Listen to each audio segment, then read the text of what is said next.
Assalamualaikum warahmatullahi wabarakatuh. Kami dari kelompok 5 yang beranggotakan Raihani, Angelina, Zikra, Farhan, dan juga Risti dengan dosen Bu Resa Nurmala, kami akan menjelaskan tentang integrasi, reintegrasi, konflik, dan kekerasan sosial. Silahkan untuk disimak. Integrasi sosial itu sendiri adalah proses penyesuaian unsur-unsur sosial yang berbeda dalam masyarakat sehingga menjadi satu kesatuan. Unsur-unsur yang berbeda tersebut dapat meliputi perbedaan kedudukan sosial, ras, etnik, agama, kebiasaan, bahasa, sistem nilai, dan sebagainya. Definisi lain terkait integrasi adalah suatu keadaan di mana kelompok-kelompok etnik beradaptasi dan bersikap konform terhadap kebudayaan mayoritas masyarakat, namun masih tetap mempertahankan kebudayaan mereka masing-masing. Jadi, integrasi di sini memiliki dua pengertian, yaitu yang pertama pengendalian terhadap konflik dan penyimpangan sosial dalam suatu sistem sosial. Yang kedua, menciptakan kesatuan sosial dalam masyarakat dengan cara menyatukan unsur-unsur sosial tertentu. Syarat terwujudnya integrasi sosial menurut William F. O'Byrne dan Meyer Nimkov. Yang pertama, A. Anggota masyarakat merasa berhasil saling mengisi kebutuhan-kebutuhan di antara mereka. B. Masyarakat menciptakan kesepakatan tentang norma dan nilai sosial yang diimplementasikan sebagai pedoman hidup bermasyarakat. C. Norma-norma dan nilai sosial tersebut berlaku cukup lama dan tidak mudah berubah dan diterapkan secara konsisten oleh seluruh anggota masyarakat. Selanjutnya yang ketiga, ada bentuk-bentuk integrasi sosial. A. Integrasi normatif merupakan bentuk integrasi yang terjadi karena adanya norma tertentu yang berlaku di masyarakat. B. Integrasi fungsional terbentuk karena adanya fungsi-fungsi tertentu dalam masyarakat. Fungsi dari masing-masing pihak yang ada dalam sebuah masyarakat tersebut dikedepankan untuk meningkatkan persatuan dan solidaritas masyarakat tersebut. C. Integrasi koersif terbentuk atas dasar kekuasaan yang dimiliki pemimpin yang sedang berkuasa. Dalam integrasi ini, pengusaha menerapkan cara kekerasan yang menekan kepada masyarakat. Selanjutnya nomor 4, faktor-faktor yang mempengaruhi proses tercapainya integrasi sosial tersebut antara lain A. Tercapainya suatu kesepakatan mengenai nilai-nilai dan norma-norma sosial. B. Norma yang disepakati konsisten. C. Ada tujuan bersama yang ingin dicapai. D. Anggota masyarakat merasa saling bergantung dalam mengisi kebutuhan. E. Dilatar belakangi dengan konflik dalam suatu kelompok di masyarakat tersebut. Reintegrasi sosial adalah sebagian upaya untuk membangun kembali kepercayaan, modal sosial, dan kohesi sosial. Proses ini bukanlah proses yang mudah. Proses ini cukup sulit dan memakan waktu yang lama.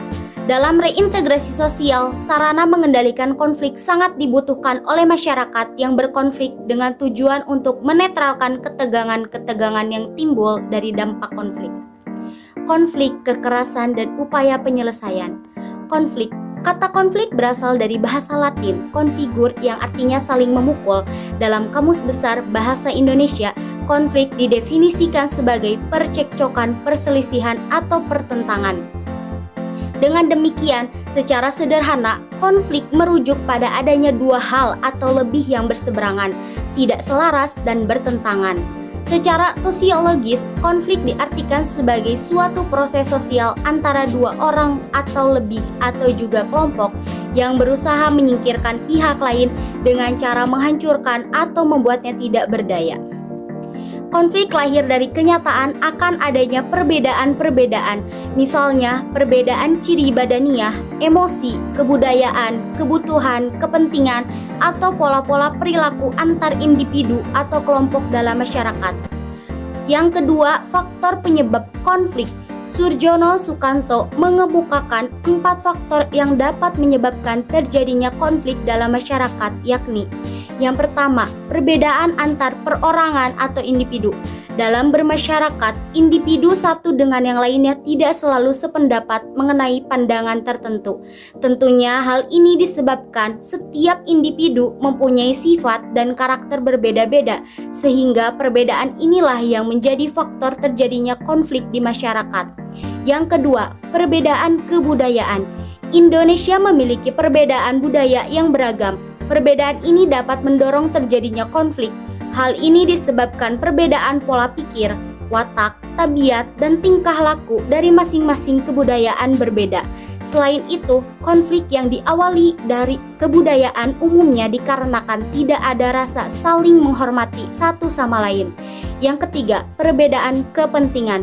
Kepentingan dapat berarti luas. Perbedaan kepentingan dapat mencakup dari sisi politik, sosial budaya, ekonomi, keamanan, sumber daya, dan lainnya.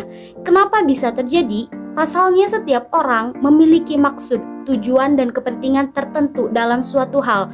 Selain itu, konflik juga dipicu rasa saling tidak mau mengalah satu sama lain. Inilah penyebab terjadinya konflik di masyarakat. Yang keempat, terjadinya perubahan sosial yang cepat. Kehidupan sosial di masyarakat merupakan hal yang dinamis, artinya selalu mengalami pembaharuan dan perubahan.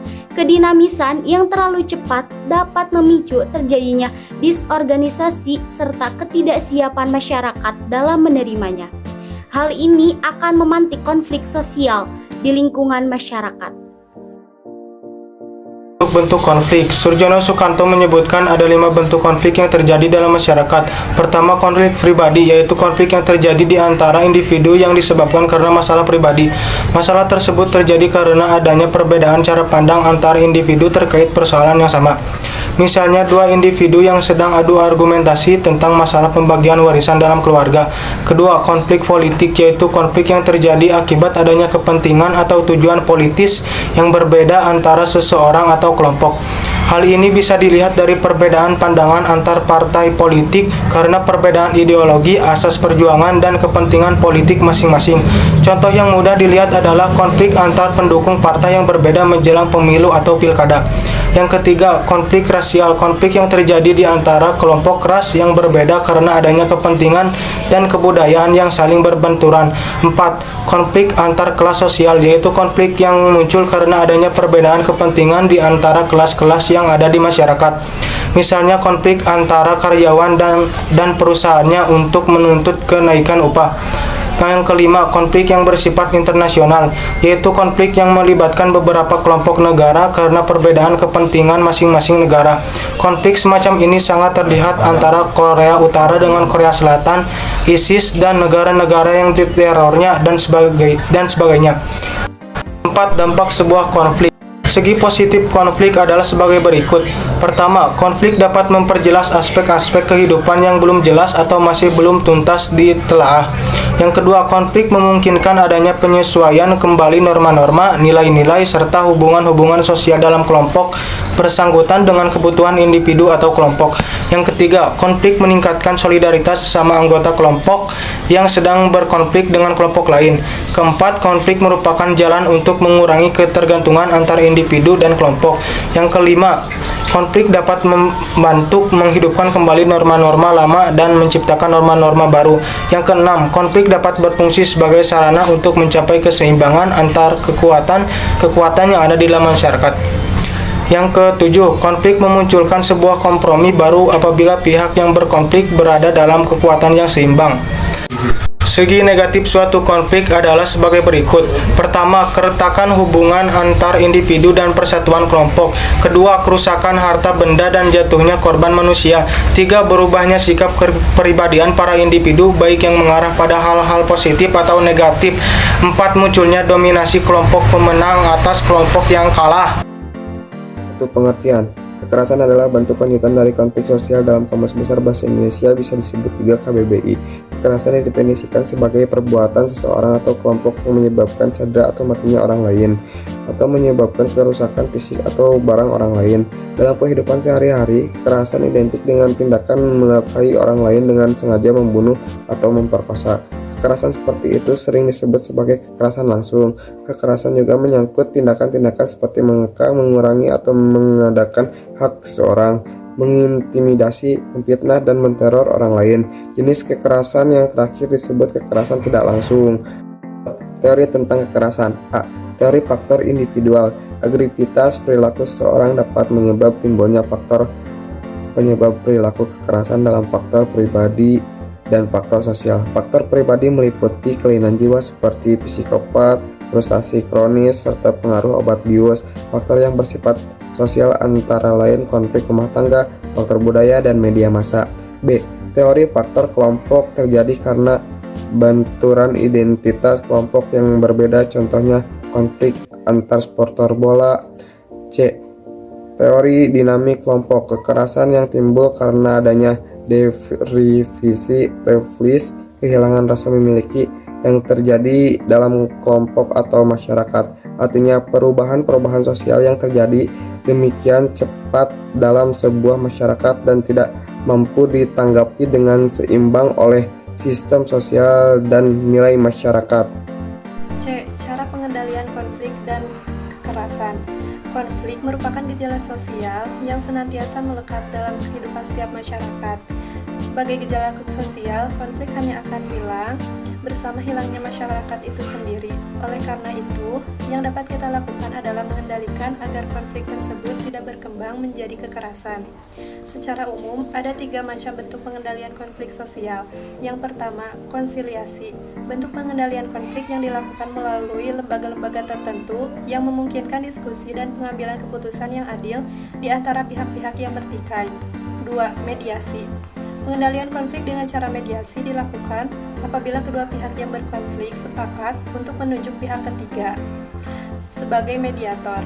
Pihak ketiga ini akan memberikan pemikiran atau nasihat-nasihatnya tentang cara terbaik dalam menyelesaikan pertentangan mereka.